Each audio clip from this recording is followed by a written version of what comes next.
ശ്രീല, ഇക്കഴിഞ്ഞ ഉപതെരഞ്ഞെടുപ്പിന്റെ ഫലം വന്നു കഴിഞ്ഞപ്പോൾ ഓരോ മുന്നണിയും പറയുന്നു അവർക്കാണ് വിജയമെന്ന്. ഇപ്പോ ആത്യന്തികമായ വിജയം നേടിയില്ലെങ്കിലും BJP-യും പറയുന്നു അവരെ സംബന്ധിച്ചിടത്തോളം തെരഞ്ഞെടുപ്പ് ഫലം അവർക്ക് അനുകൂലമാണ്, അവർ വിജയിച്ചു എന്ന്. UDF പറയുന്നു UDF ഇപ്പൊ പാലക്കാട് വിജയിച്ചു, എന്നാലും പറയുന്നത് മറ്റിടത്തും അവർ വിജയിച്ചു. എന്നാൽ CPM പറയുന്നത് എന്താണ്? ഭരണവിരുദ്ധ വികാരം ഈ ഉപതെരഞ്ഞെടുപ്പിൽ പ്രതിഫലിച്ചതേ ഇല്ല എന്നാണ് CPM പറയുന്നത്. പക്ഷേ സർക്കാർ ജീവനക്കാരിൽ നിന്നുള്ള സപ്പോർട്ട് സർക്കാരിന് കുറഞ്ഞു എന്ന് തെളിയിക്കുന്നതാണ് ഇപ്പോഴത്തെ ഈ പോസ്റ്റൽ വോട്ടിന്റെ ആ ഒരു എണ്ണം സൂചിപ്പിക്കുന്നത്. അതിനെക്കുറിച്ച് എന്താണ് ശ്രീലയ്ക്ക് പറയാനുള്ളത്? തീർച്ചയായും ഇത്തവണത്തെ തെരഞ്ഞെടുപ്പിൽ, എല്ലാ തവണത്തെയും തെരഞ്ഞെടുപ്പിൽ നമ്മൾ കാണുന്ന ഏറ്റവും പ്രധാനപ്പെട്ട കാര്യം ഏത് സമയത്തിന് അനുകൂലമായി മാത്രമേ ഭരിക്കുകയുള്ളൂ. അതിനിപ്പോ കോൺഗ്രസ് ഭരിക്കുകയാണെങ്കിൽ പോസ്റ്റൽ വോട്ടുകൾ പലപ്പോഴും അത്തരമൊരു തെരഞ്ഞെടുപ്പ്, കോൺഗ്രസ് ഭരണത്തിലേക്ക് എത്തുന്ന തെരഞ്ഞെടുപ്പ് ഉണ്ടായാൽ പോലും അത് പോസ്റ്റൽ വോട്ടുകൾ എപ്പോഴും ഇടതുപക്ഷത്തിന് അനുകൂലമായിരിക്കും. കാരണം കേരളത്തിലെ ഉദ്യോഗസ്ഥരിൽ നല്ലൊരു ശതമാനവും ഇടതുപക്ഷക്കാരാണ് എന്നുള്ളത് കൊണ്ട് തന്നെയാണ് അത്തരത്തിലുള്ള റിഫ്ലക്ഷൻസ് നമ്മുടെ വോട്ടിംഗ് പെർസെന്റേജിലൊക്കെ ഉണ്ടാകുന്നത്. എന്നാൽ പതിവിൽ നിന്ന് വ്യത്യസ്തമായി ഇത്തവണ ഉണ്ടായിരിക്കുന്നത് എല്ലാ സ്ഥലത്തും പോൾ ചെയ്ത ചേലക്കരയിൽ ഒഴികെയുള്ള മറ്റ് 2 സ്ഥലത്തും, അതായത് വയനാടും പാലക്കാടും എല്ലാം ഇത്തരത്തിൽ വോട്ടിംഗ് പെർസെന്റേജിൽ വന്ന മാറ്റങ്ങളെക്കാൾ ഉപരി അവിടെ ചർച്ച ചെയ്യേണ്ട പ്രധാനപ്പെട്ട വിഷയം സർക്കാരിനോടുള്ള മനോഭാവം കൂടി വെളിവാക്കുന്ന തരത്തിലുള്ള പോസ്റ്റൽ വോട്ടുകളുടെ കുറവാണ്. ഇതിൽ ജീവനക്കാർ രോഷത്തിലാണ് എന്നുള്ളതാണ് നമുക്ക് മനസ്സിലാക്കാൻ സാധിക്കുന്നത്. ഏതാണ്ട് 5000 കോടിയിലധികം രൂപയുടെ ആനുകൂല്യങ്ങൾ ജീവനക്കാർക്ക് നൽകുന്നതിൽ സർക്കാർ പരാജയത്തിലുള്ള അനുകൂലത്തെയും അങ്ങനത്തെ കാര്യങ്ങളൊക്കെ നടപ്പാക്കാത്തത് കൊണ്ട് തന്നെ സർക്കാരിനോട് വലിയ രീതിയിലുള്ള സർക്കാർ ഉദ്യോഗസ്ഥർക്ക് അടക്കമുണ്ട് എന്നുള്ളത് നോക്കുമ്പോൾ അടുത്തതായി ബന്ധപ്പെട്ടുള്ള ഒരു സൂചകമായി തന്നെ ഇതിനെ കാണാൻ കഴിയും. ഏതാണ്ട് വയനാട്ടിൽ പോൾ ചെയ്തതിൽ 65% പോസ്റ്റൽ വോട്ടുകളും, അതായത് പോസ്റ്റൽ വോട്ടുകൾ പോൾ ചെയ്തതിൽ 65% പ്രിയങ്ക ഗാന്ധിക്ക് കിട്ടി എന്നുള്ളതാണ് നമുക്ക് മനസ്സിലാക്കാൻ സാധിക്കുന്നത്. സാധാരണ ഈ വികാരമില്ല എന്ന് ഞാൻ പറയുമ്പോഴും ഭരണവിരുദ്ധ വികാരം ശരിക്കും ഉണ്ട് എന്ന് മനസ്സിലാക്കുന്ന കാര്യമാണ് ഇപ്പോൾ സംഭവിച്ചുകൊണ്ടിരിക്കുന്നത്. ചേലക്കരയിലെ വോട്ടിന്റെ പെർസെന്റേജിൽ പോലും അത് കണ്ടതാണ്. ചേലക്കരയിലും വോട്ട് പെർസെന്റേജ് കുറഞ്ഞിട്ടുണ്ടെന്ന കാര്യത്തിൽ യാതൊരു സംശയമില്ല. ആ ചേലക്കരയിലെ രാധാകൃഷ്ണൻ കിട്ടിയ വോട്ടുകൾ കിട്ടാൻ സാധ്യതയില്ല എന്ന് CPM തന്നെ സമ്മതിക്കുന്നുണ്ട്. അപ്പോ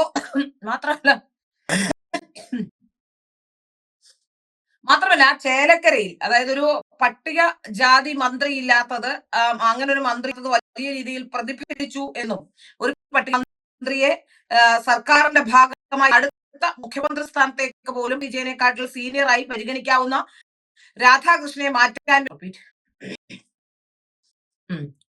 പിണറായി ഒരു പട്ടിക ജാതി മന്ത്രി ഇല്ല എന്നും ആ പട്ടിക ആകേണ്ട അല്ലെങ്കിൽ മുഖ്യമന്ത്രിയാകേണ്ട ഏറ്റവും കൂടുതൽ സീനിയോറിറ്റി ഉള്ള രാധാകൃഷ്ണനെ തെരഞ്ഞെടുപ്പിൽ അയച്ചുകൊണ്ട് അവിടെ സേഫ് ആക്കി പിണറായി വിജയൻ നടത്തിയ കളികളൊക്കെ വലിയ രീതിയിൽ ചർച്ച ചെയ്തിരുന്നു ചേലക്കരയിൽ എന്ന കാര്യത്തിൽ സംശയമില്ല.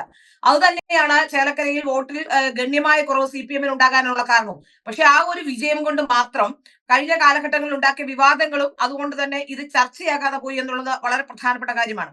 മാത്രമല്ല ഈ തെരഞ്ഞെടുപ്പ് കഴിഞ്ഞപ്പോൾ BJP-യിലെ പൊട്ടിത്തെറി എന്ന BJP-യിലെ പ്രശ്നങ്ങളും പ്രതിസന്ധികളും ഒക്കെ ചർച്ചയായതുകൊണ്ടുള്ള വിഷയങ്ങൾ കേരളത്തിലെ മാധ്യമങ്ങൾ ചർച്ചയാക്കിയില്ല എന്നുള്ളതാണ് ഏറ്റവും പ്രധാനപ്പെട്ട വിഷയം. അഥവാ മാധ്യമ ഇത് ചർച്ചയാക്കുകയും അനുകൂലമായി ചിന്തിക്കുന്നവരാണല്ലോ കേരളത്തിലെ മാധ്യമങ്ങൾ. അതുകൊണ്ട് തന്നെ ഇത്തരം വിഷയങ്ങൾ പലർക്കും വരാറുമില്ല. ഇവിടെ നമ്മൾ ജീവനക്കാരുടെ അപ്രീതി ഉണ്ട് എന്ന് തന്നെയാണ്. വയനാട്ടിൽ ഏതാണ്ട് പോൾ ചെയ്ത 6804 വോട്ടുകളാണ് വയനാട്ടിൽ പോൾ ചെയ്തിട്ടുള്ളത്, പോസ്റ്റൽ വോട്ടുകൾ. അതിൽ 4096 പോസ്റ്റൽ വോട്ടുകൾ പ്രിയങ്ക ഗാന്ധിക്കാണ്. പോസ്റ്റൽ വോട്ടിൽ 65% വയനാട്ടിലെ പോൾ ചെയ്തതിൽ കോൺഗ്രസിന് പ്രിയങ്ക ഗാന്ധിക്ക് ലഭിച്ചിട്ടുള്ളത്. അതുപോലെ തന്നെ CPIയുടെ സത്യൻ മൊകേരിക്ക് 1501 വോട്ടും BJP-യുടെ നവ്യ ഹരിദാസിന് പോലും 737 പോസ്റ്റൽ വോട്ട് ലഭിച്ചു. പ്രധാനപ്പെട്ട കാര്യം അവിടെ നോട്ടയ്ക്ക് 23 പോസ്റ്റൽ വോട്ട് ലഭിച്ചു. അപ്പൊ എത്രമാത്രം കേരളത്തിലെ സർക്കാരിന് മാത്രം വിരോധമുണ്ട് എന്നുള്ളത് വ്യക്തമാക്കുന്നതാണ്. 23 സർക്കാർ ഉദ്യോഗസ്ഥരുടെ വോട്ട് എന്ന് പറയുമ്പോൾ അത് ഏറ്റവും കൂടുതൽ പൊളിറ്റിക്സ് ചിന്തിക്കുന്ന അതുപോലെ തന്നെ ഉള്ള ആൾക്കാരുടെ വോട്ടാണല്ലോ. 23 വോട്ടുകൾ നോട്ടയ്ക്ക് കിട്ടണമെങ്കിൽ കേരളത്തിലെ രാഷ്ട്രീയത്തെ സംബന്ധിച്ച് അല്ലെങ്കിൽ സർക്കാരിന്റെ രാഷ്ട്രീയം, സർക്കാർ മുന്നോട്ട് വെക്കുന്ന രാഷ്ട്രീയം ഇതുമായി ബന്ധപ്പെടുത്തി അവർക്ക് കിട്ടേണ്ട ആനുകൂല്യങ്ങൾ അവർക്ക് കിട്ടാതെ പോകുന്ന വിഷയമൊക്കെ ഉണ്ട്. അത്തരത്തിലുള്ള പ്രശ്നങ്ങൾ എന്നാണ് മനസ്സിലാക്കാൻ സാധിക്കുന്നത്. ഇവിടെ നോക്കൂ, പാലക്കാടും ഇത്തരത്തിലുള്ള തിരിച്ചടി ഉണ്ടായിട്ടുണ്ട് എന്ന കാര്യത്തിൽ സംശയമില്ല. പാലക്കാട് ജീവനക്കാരുടെ പോസ്റ്റൽ വോട്ടിലും സരിൻ 3-ാം സ്ഥാനത്താണ് ഉള്ളത്. 815 വോട്ട് മാത്രമേ പാലക്കാട് ഉണ്ടായിരുന്നു. പാലക്കാട് കാര്യമായാലും പാലക്കാടും ഇതുപോലെ തന്നെ സരിൻ, അതായത് അവിടെ 3-ാം സ്ഥാനത്തേക്ക് എത്തി എന്നുള്ളതാണ് മനസ്സിലാക്കാൻ സാധിക്കുന്നത്. 815 വോട്ടുകളാണ് ആകെ ഉണ്ടായിരുന്നത്. ഇതിൽ വെറും 137 വോട്ടുകൾ മാത്രമാണ്. രാഹുൽ മാങ്കൂട്ടത്തിനാണ് ഏറ്റവും കൂടുതൽ പോസ്റ്റൽ വോട്ട്, 37 പോസ്റ്റൽ വോട്ട് കിട്ടി. അപ്പോഴും BJPയുടെ സി കൃഷ്ണകുമാറിന്റെ 303 പോസ്റ്റൽ വോട്ടും. തൊട്ടു പിന്നിലായി കൃഷ്ണകുമാർ വരെ എത്തി. ഏറ്റവും പ്രധാനപ്പെട്ട കാര്യം അവിടെയും നാൾ പോൾ ചെയ്തിട്ടുള്ളത് ഒറ്റയ്ക്കാണ്. പോസ്റ്റൽ വോട്ടുകളിൽ എല്ലാ കാലത്തും CPM മുന്നിൽ നിൽക്കുമ്പോഴാണ് ഇത്തരം ഉണ്ടാകുന്നത് എന്ന കാര്യം നമുക്ക് പ്രത്യേകം പറയേണ്ടതാണ്. അതായത് പോസ്റ്റൽ വോട്ടുകളിൽ ചില മാറ്റങ്ങൾ കണ്ടു തുടങ്ങിയത് 2021 ശേഷമാണ്. അതായത് ലോക്സഭാ തെരഞ്ഞെടുപ്പിലും പുതുപ്പള്ളി തൃക്കാക്കര ഉപതെരഞ്ഞെടുപ്പ് പോസ്റ്റൽ വോട്ടിൽ LDF പിന്നിലാകുന്ന സ്ഥിതി ഉണ്ടായിരുന്നു. അതായത് ജീവനക്കാരുടെ ആനുകൂല്യങ്ങളും മറ്റും ധനമന്ത്രി KN ബാലഗോപാലും ഒക്കെ തടഞ്ഞു വെച്ചിരിക്കുന്നത് ഇത്തരത്തിലുള്ള പ്രശ്നങ്ങൾക്ക് കാരണമുണ്ട് എന്ന കാര്യത്തിൽ സംശയമില്ല. അത് യഥാർത്ഥത്തിൽ യുദ്ധവികാരം തന്നെയാണ് പ്രകടമാക്കുന്നതെന്ന കാര്യത്തിലും സംശയമില്ല.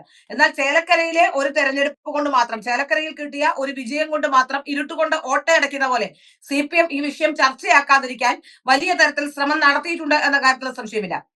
നമുക്കറിയാം കേരളത്തിലെ സർക്കാർ ഇപ്പോൾ ചെയ്തുകൊണ്ടിരിക്കുന്നത് എന്താണ്? സർക്കാർ ഉദ്യോഗസ്ഥന്മാരാണെങ്കിൽ പോലും സർക്കാർ ഉദ്യോഗസ്ഥന്മാർക്ക് ഇത്തരത്തിലുള്ള പ്രശ്നങ്ങൾ പുറത്ത് പറയാൻ കഴിയില്ല എന്നതുകൊണ്ട് മാത്രം അവർ പുറത്തേക്ക് പറയുന്നത് മാത്രമേ ഉള്ളൂ. എങ്കിൽ പോലും IAS തലപ്പത്തെ ചേരിപ്പോര് പരസ്യമായി വന്നിട്ടുള്ള സ്ഥിതി നമ്മുടെ മുന്നിലുണ്ട്. ഇവിടെയാണ് നമ്മൾ മനസ്സിലാക്കേണ്ടത്, സർക്കാരിനെ വെറുക്കുന്ന ഉദ്യോഗസ്ഥരടക്കമുള്ളവർ ഇപ്പോൾ എന്നുള്ളത് തന്നെയാണ് നമുക്ക് മനസ്സിലാക്കാൻ സാധിക്കുന്നത്. നോക്കൂ, സർക്കാർ ഉദ്യോഗസ്ഥരും ഇത്തരത്തിൽ ഇനി അടുത്ത പ്രശ്നം ഉണ്ടാകാൻ സർക്കാർ സംരക്ഷിക്കാൻ CPM ശ്രമിക്കുന്നുണ്ടെന്ന കാര്യത്തിൽ സംശയമില്ല. അപ്പോ എനിക്ക് മനസ്സിലാക്കാൻ സാധിക്കുന്ന ക്ഷേമ പെൻഷൻ അടക്കം അടിച്ചു മാറ്റിയവർ, മെഴ്സിഡസ് ബെൻസ് വരെ സ്വന്തമായുള്ള പല ഉദ്യോഗസ്ഥരും ഇത്തരത്തിൽ ക്ഷേമ പെൻഷൻ അടക്കം അടിച്ചു മാറ്റിയിട്ടുണ്ട്. 1000 രൂപ സാധാരണക്കാരന് നൽകുന്ന പെൻഷൻ, ആ പെൻഷൻ വിധവാ പെൻഷനും അത്തരത്തിലുള്ള പെൻഷനുകൾ അടിച്ചു മാറ്റിയ സ്ഥിതി വരെ നമ്മുടെ മുന്നിലുണ്ട്. ഇത് കാണാതിരുന്നുകൂടാ. എങ്ങനെയാണ് സാമൂഹ്യ സുരക്ഷാ പെൻഷനുകൾ സർക്കാർ ഉദ്യോഗസ്ഥർക്ക് നൽകുക എന്ന ചോദ്യം പ്രസക്തമാവുന്നില്ല. ഇവിടെയും ഉദ്യോഗസ്ഥരുടെ പേര് പറയാതെ ഉദ്യോഗസ്ഥരെ സംരക്ഷിച്ചുകൊണ്ട് മുന്നോട്ട് പോകാനുള്ള നീക്കം നടത്തുമ്പോൾ സ്വാഭാവിക സത്യസന്ധരായ അല്ലെങ്കിൽ അത്തരത്തിലുള്ള ആൾക്കാർക്ക് ഇത്തരത്തിൽ വലിയ പ്രശ്നം ഉണ്ടാകുമെന്ന കാര്യത്തിൽ സംശയമില്ല. അത്തരത്തിലുള്ള പ്രശ്നങ്ങളിലേക്കാണ് സർക്കാർ മാത്രമല്ല ഭരണവിരുദ്ധ വികാരം ഉണ്ടാകാനുള്ള നിരവധി കാര്യങ്ങൾ പലപ്പോഴും സർക്കാരിന്റെ ഭാഗത്തു നിന്ന് ഉണ്ടായിട്ടുണ്ടെന്ന കാര്യത്തിൽ സംശയമില്ല. കേരള കാലഘട്ടങ്ങളിലെ എല്ലാ സർക്കാരുടെ കളമൊരുക്കിയ സർക്കാരായിരുന്നു എന്ന കാര്യത്തിൽ സംശയമില്ല. പ്രളയം മുതൽ ഇങ്ങോട്ട് നോക്കിയാൽ ഏതൊക്കെ തരത്തിലുള്ള തട്ടിപ്പും വെട്ടിപ്പുമാണ് നടത്തിയത് സംശയമില്ല. ഇപ്പോ നമുക്കറിയാം സർക്കാർ ഉദ്യോഗസ്ഥന്മാരുടെ പൈസ, അതായത് സർക്കാർ ഉദ്യോഗസ്ഥന്മാരുടെ ചില ആനുകൂല്യങ്ങൾ അങ്ങോട്ട് കൊടുക്കാനും പ്രളയം വന്നപ്പോൾ അവരിൽ നിന്ന് പൈസ പിരിക്കാൻ പരാജയപ്പെടുന്ന ഉദ്യോഗസ്ഥന്മാർക്ക് കഴിഞ്ഞിരുന്നു. ഇതിൽ നിന്ന് നമുക്ക് മനസ്സിലാക്കാൻ സാധിക്കുന്ന എന്താണ്? ഭരണവിരുദ്ധ വികാരം ഏറ്റവും കൂടുതലായി സർക്കാരിനുണ്ട് എന്ന കാര്യത്തിൽ സംശയമില്ല. CPM-ൽ ഭരണവിരുദ്ധ വികാരം CPM-ന്റെ അലയടിക്കുന്നുണ്ട് എന്ന കാര്യത്തിൽ സംശയമില്ല. അതുകൊണ്ട് തന്നെയാണ് ഇത്തരത്തിൽ പോസ്റ്റൽ വോട്ടുകൾ പോലും ഗണ്യമായ കുറവ് CPM-ന് ഉണ്ടായിരിക്കുന്ന കാര്യത്തിലും യാതൊരു സംശയവുമില്ല. ശ്രീല, അതായത് ഈ ഉപതെരഞ്ഞെടുപ്പ് എന്ന് പറയുന്നത് നിയമസഭാ തെരഞ്ഞെടുപ്പിന് മുന്നേ ഉള്ള ഒരു സെമി ഫൈനൽ എന്ന് വേണമെങ്കിൽ പറയാമല്ലോ. അപ്പോ ഈ തെരഞ്ഞെടുപ്പ് ഫലം, ഈ തെരഞ്ഞെടുപ്പിൽ ഉണ്ടായ ഒരു ഓളം, അത് വരുന്ന നിയമസഭാ തെരഞ്ഞെടുപ്പിനെയോ അല്ലെങ്കിൽ തദ്ദേശ സ്വയംഭരണ വകുപ്പിന്റെ തെരഞ്ഞെടുപ്പിനെയോ എല്ലാം ബാധിക്കാൻ എന്തെങ്കിലും സാധ്യതയുണ്ടോ? തീർച്ചയായും ഉണ്ടല്ലോ പ്രീത. കാരണം കഴിഞ്ഞ കുറെ കാലങ്ങളായി ഭരണവിരുദ്ധ വികാരം ഇവിടെ ഉണ്ട് എന്ന കാര്യത്തിൽ സംശയമില്ല. ആ ഭരണവിരുദ്ധ വികാരത്തിന്റെ ഫലമായി ഉണ്ടാകുന്ന ഒരു വലിയ മാറ്റം, ഭരണഘടനയിൽ എന്തെങ്കിലും പ്രശ്നം ഉണ്ടായാലും ഇടത് വലതിലേക്ക് ഇടതിൽ മാറി മാറി ഭരിക്കുകയാണല്ലോ ചെയ്യുന്നത്. ഇവിടെ ഭരണവികാരമുണ്ട് എന്ന കാര്യത്തിൽ യാതൊരു പോസ്റ്റൽ വോട്ടുകൾ അത് റിഫ്ലക്ട് ചെയ്തിട്ടുണ്ട്. അതുപോലെ തന്നെ പെർസെന്റേജിൽ അടക്കമുണ്ടായ വ്യത്യാസങ്ങൾ അത് റിഫ്ലക്ട് ചെയ്തിട്ടുണ്ട്. CPM-ന്റെ വോട്ടിംഗ് പെർസെന്റേജിൽ പോലും വോട്ട് കുറഞ്ഞിട്ടുണ്ട്. അത് നമുക്ക് മനസ്സിലാക്കാൻ സാധിക്കുന്ന ഭരണവിരുദ്ധ വികാരം ഉണ്ട് എന്ന് തന്നെയാണ്. ഈ ഭരണവിരുദ്ധ വികാരം മാത്രമല്ല, ഭരണവിരുദ്ധ വികാരം ഇല്ലാതാക്കാനോ അല്ലെങ്കിൽ ഈ തെരഞ്ഞെടുപ്പ് എടുക്കുമ്പോൾ 1-2 മാസത്തെ ക്ഷേമ പെൻഷനുകൾ നൽകിക്കൊണ്ട് സർക്കാർ പാവങ്ങളെ പറ്റിക്കാനുള്ള ശ്രമിക്കുന്നുണ്ട്. കഴിഞ്ഞ പ്രാവശ്യമൊക്കെ നമുക്കറിയാം കിറ്റിന്റെ പിരിച്ചുപോയ സർക്കാരായിരുന്നു എന്ന കാര്യവും നമുക്ക് വ്യക്തമായി അറിയാം. ഇനിയും അത്തരത്തിൽ ഏതെങ്കിലും തരത്തിലുള്ള ശ്രമങ്ങൾ CPM-ന്റെ ഭാഗത്തു നിന്നുണ്ടാകുമോ എന്നറിയില്ല. ഏതായാലും പ്രതിച്ഛായ വർദ്ധിപ്പിക്കാനുള്ള ശ്രമങ്ങൾ നടത്തുന്നു. നവീൻ ബാബുവിന്റെ മരണമടക്കമുള്ള വിഷയങ്ങൾ, സജി ചെറിയാന്റെ ഭരണഘടനാ പ്രസംഗം, കേരളത്തിലെ ജനങ്ങൾ ഇത് കണ്ടുകൊണ്ടിരിക്കുകയാണ്. CPM കാണിക്കുന്ന അഴിമതി, ഒരാളുടെ മരണത്തിന് കാരണമായി നീതിക്കുന്ന സംഭവങ്ങൾ, ഇങ്ങനെയുള്ള പല സംഭവങ്ങളും കേരളത്തിലെ ജനങ്ങൾ ഇതൊക്കെ കണ്ടുകൊണ്ട് ജനങ്ങൾക്ക് CPM-നോടുള്ള അകൽച്ച കൂടിക്കൂടി വരുന്നു എന്ന കാര്യത്തിൽ സംശയമില്ല. അത് തന്നെയാണ് ഇത്തരം തെരഞ്ഞെടുപ്പുകളിൽ റിഫ്ലക്ട് ചെയ്യുന്നത്. അടുത്ത തെരഞ്ഞെടുപ്പിലും അത് റിഫ്ലക്ട് ചെയ്യുമെന്ന കാര്യത്തിൽ യാതൊരു സംശയവുമില്ല.